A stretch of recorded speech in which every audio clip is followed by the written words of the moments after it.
what you nerdigans? This is the one and only Packer Girl 89 of Nerdigans, and today's manga nerdigan live reaction video is going to be for Bungo Stray Dogs chapter 120.5. Now, before I get into this recap and live reaction, we are at war with YouTube's algorithm, and it is slowly but surely killing my channel. And in order to defeat this algorithmic beast, we need you to please hit that like, share, and subscribe buttons. And because of course this channel, let alone this video, are not sponsored, if you love what we're doing and want to help keep me, my adorable little Bubba Kitty, who's somewhere around here, and this operation literally alive and kicking, so we can keep bringing you more anime and manga content, whether it be news, analysis, or live reactions like this one, feel free to hit up our Cash App and PayPal. Links are in the description box below, as well as a link to our Patreon where we are doing our anime live reaction content, because unlike YouTube, where we constantly have to worry about getting a copyright strike for showing anything on the screen, well, Patreon, we don't have to worry about that. So I can have my full setup of the anime and manga side by side and have the audio to boot, which is not only great for busting a botch localization or two, but it's great for when we cover anime original content like, say, Dragon Ball Daima, or Bleach 1000-Year Blood War, which we do have the 1st and 5th episodes available for free on Patreon. And the more views and subscribers we get on Patreon, the more anime we'll cover. And hell, if you are a $10 patron, you get to choose the series we cover as well. And there's a Stackfall anime season and more on the way. So please check out our Patreon. The link is in the description box below. So, well, it looks like we're going to be finally seeing Fukazawa confronting Dostoevsky this month. So let's get to this chapter, see what's in store for us this month. And first, of course, we have an author comment here.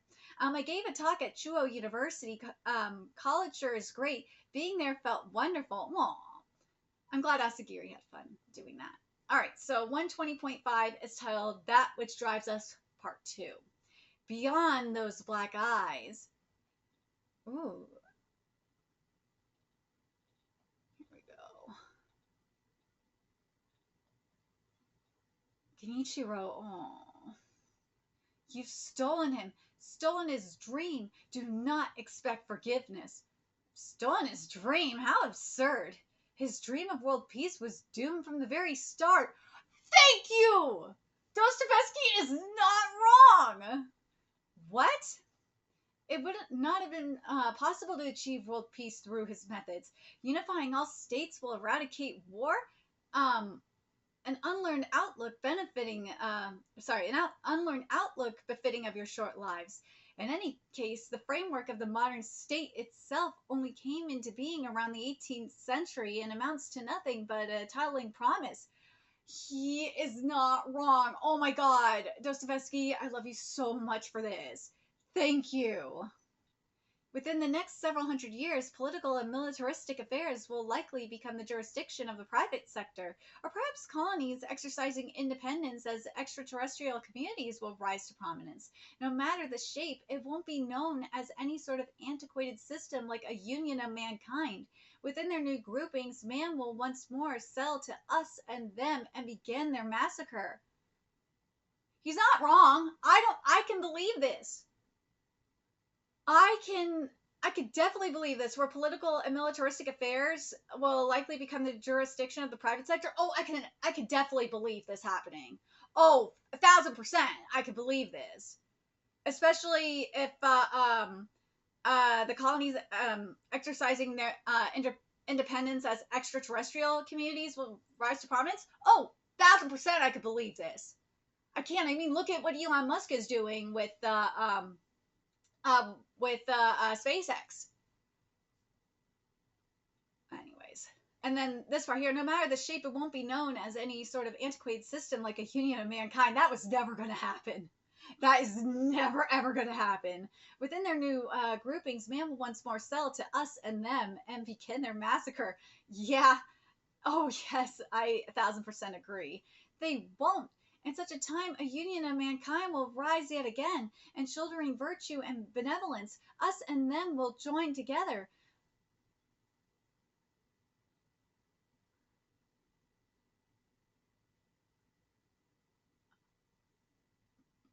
To an extent,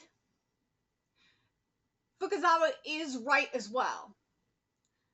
They're both right. So yes, As I said, Dostoevsky's right. That is going to probably happen. All the chaos is going to happen. But at the same time, through the chaos, there will be a unifying faction of us and them. There will. Because where there's darkness, there is light. That's just how it is. That's precisely it. The fatal flaw between the two of you, the very virtue and benevolence of which you speak. I think it's spectacular. However, that's only as long as it fits atop your palm. As virtue and benevolence outgrow that fixed size, man grows irritated. World peace, a union of mankind, humanity cannot bear such an enormous virtue. Again, he's not wrong. Man will always forgo virtue in favor of what feels natural, just as he'll forever revere the status quo more than benevolence. A colossal commonwealth of man, autocracy for world peace. The masses would never allow such things. This is 1,000,000,000% true. I agree. With the union of man and world peace having set the stage, a party of heroes will come forth who feel such as unnatural. They shall destroy it all for the goal of division and independence.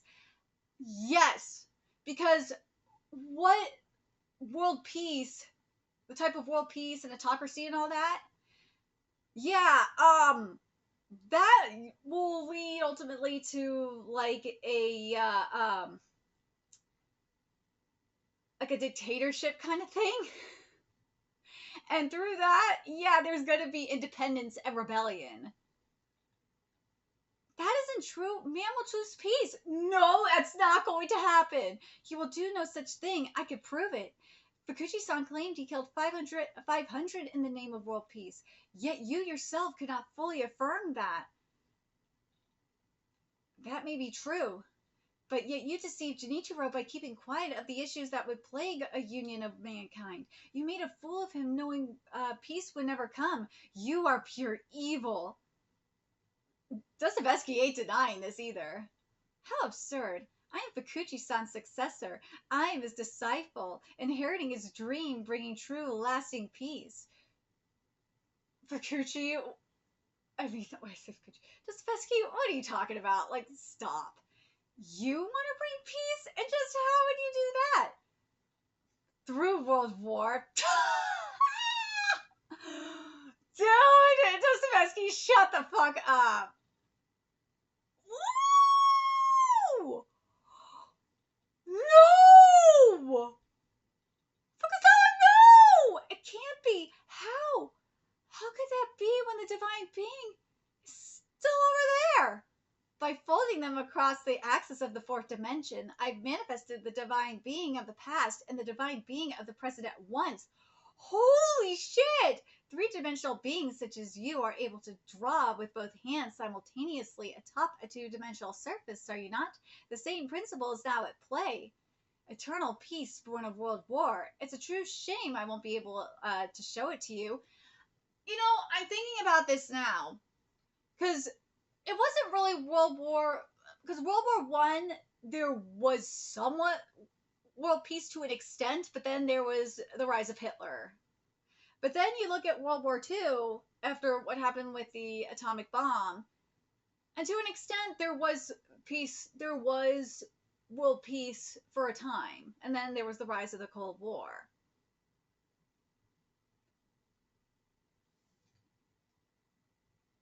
In one corner humanity, and the other ability users. That's sure to be a long, long battle, don't you think?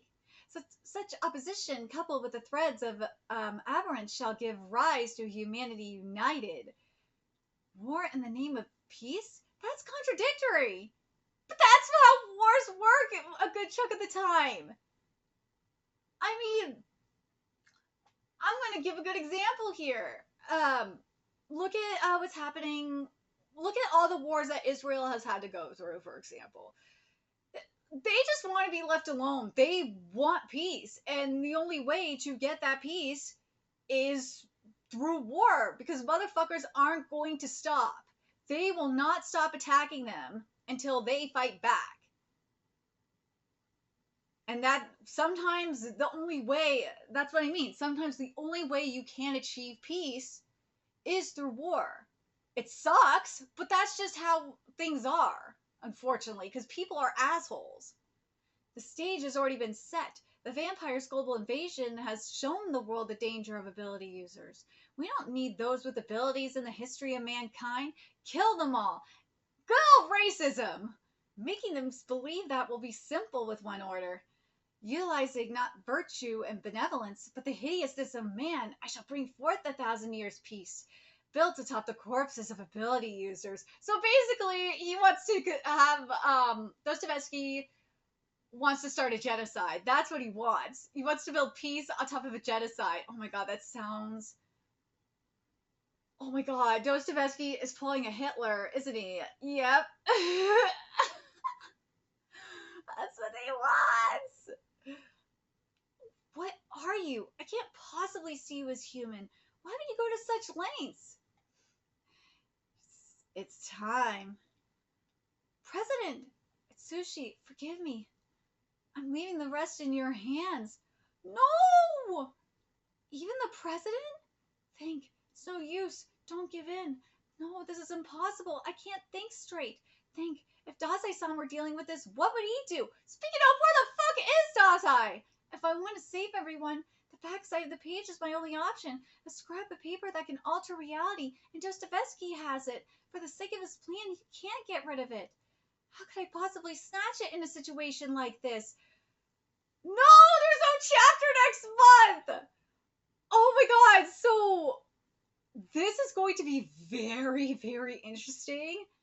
Oh my god, I love what Dostoevsky is doing. Like, oh my god, like, people want to talk about, like, people on social media have been talking about how Freyren has been racist towards the demons and all that shit, and because demons can be redeemable and all that. I'm like, no. I'll say it here. I've said it in other videos. The demons have been made to be killing machines. They are unfeeling and all that. Dostoevsky is one of those villains, and I've said this in other videos too. Dostoevsky is one of those villains that, yeah, he is like pure evil, and it's for the sake of being evil. Like, this motherfucker needs to die. Oh my god, I love Dostoevsky so much as a villain. He is amazing. He's like a god tier villain. Him and Kyo are god tier villains. I love him. I love them so much. But, like, bro is planning a genocide! Dostoevsky is planning a genocide! He's planning a fucking genocide! It's a genocide in the name of peace! Like, what the fuck, man? I can't wait for Dazai to show up. I want to know if Dazai knew if this was coming or not. I really want to know. That would be so fascinating if Dazai knew this was coming. But man, this is just another deep chapter. I love, like, this and Shaman King have been extremely deep. But both Fukuzawa and Dostoevsky in this chapter were both right. And as I said, and this is both of it's a yin-yang motif in their designs too. This chapter was a yin-yang motif if you think about it. But I want to go back to what he said specifically about rebellion.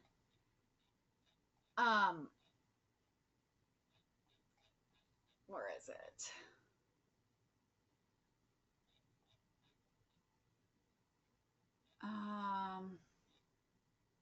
But War in the Name of Peace, Fukuzawa, I'm sorry. War in the Name of Peace, yes, it's kind of contradictory, but this does, as I said, this does happen. It sucks, but sometimes there's no choice. I mean, look at the Revolutionary War, for example. And technically, if you think about it, the Civil War is kind of like that too.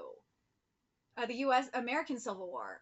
That is kind of, you can make the argument that is kind of like a war in the name of peace kind of situation too. Technically, more like the Revolutionary War is more like that than the U.S. Civil War. Now that I think about it, but where's that line that I wanted to look at again, because that was just so good. Where's it? As virtue and benevolence outgrow that big size, man grows irritated. World peace, a union of mankind, humanity cannot bear such enormous virtue. Man will always forgo virtue in favor of what feels natural, just as he'll forever revere the status quo more than benevolence. A colossal commonwealth of man, autocracy for world peace, that the masses would never allow such things. With the union of man and world peace having set the stage, a party of heroes will come forth who feel such as unnatural. They shall destroy it all for their goal of division and independence. Which is true. I mean, again, looking at the U.S. Revolutionary War as a good example, that autocracy would be the British and the U.S. and the Americans, and it actually shows here too. No, this is the French flag. Now that I'm thinking about it, but in this panel here, but like that's what the Americans did. The American colonies did. They fought back against the oppressive British because they were sick of this shit. Because and at some point it's going to happen. And technically, the British did this. It was a little bit more peaceful, mind you, with with Brexit. But still, you know what I mean in terms of with the U.S. and Revolutionary War. But still, it's just not going to happen. It's not. That's why utopia, which is what Fukuzawa is talking about. Fukuzawa and Fukuchi were like preaching about like a utopian kind of thing. It's just never going to exist because that means you have to have, for utopia to exist, you have to have the same mindset. And that's not everyone thinks the same. No, everyone has their own beliefs. And at some point, you're going to have people rebel against those beliefs. And they are going to want to overthrow it because they don't, you can't force everyone to think the same way. I mean, look at what happened with Twitter. It's a good example of that, by the way. But I'm really curious what you guys think of this chapter. This chapter is really deep. The timing of it is everything too. It's really goddamn deep. But what Dostoevsky is doing is so fucked up. He straight up wants a genocide. He does. He's playing a goddamn genocide. This is wild. It is, but as I said, in terms of war, it just depends. It really does. It varies from war to war. Sometimes, and it also just depends on the perspective of people too. Sometimes, as I said, like with Israel just wants to be left alone, and mofos are not going to stop attacking them. So, technically, they are fighting a war for peace, essentially, so they could be just left alone. But I'm very curious what you guys think of this chapter. What do you guys think about Dostoevsky essentially committing genocide? This is wild that he wants to fucking commit genocide like this. This is insane. The man has been, and it's not just, it's genocide against users, but why though? Why does he want to do it? If he wants to be the final or the last user, is it because is it because he wants to rule the world with an iron fist? I didn't seem like that to me. Let me know your thoughts in the comment section below, what you guys think, and remember to like, comment, share, and subscribe to Nerdig Instinct. Love what we're doing and want to help keep this operation alive and kicking so we can keep bringing you more Bungo Stray Dogs content. If you wish you could do that, donate to our Cash App, PayPal, Patreon, purchase something off our Amazon wishlist, all that's in the description box below. Also, make sure you follow us on Twitter, Twitch, Discord, friend us on PlayStation Network. That's in the description box below as well. And until next time, Nerdigans, I will be seeing you later.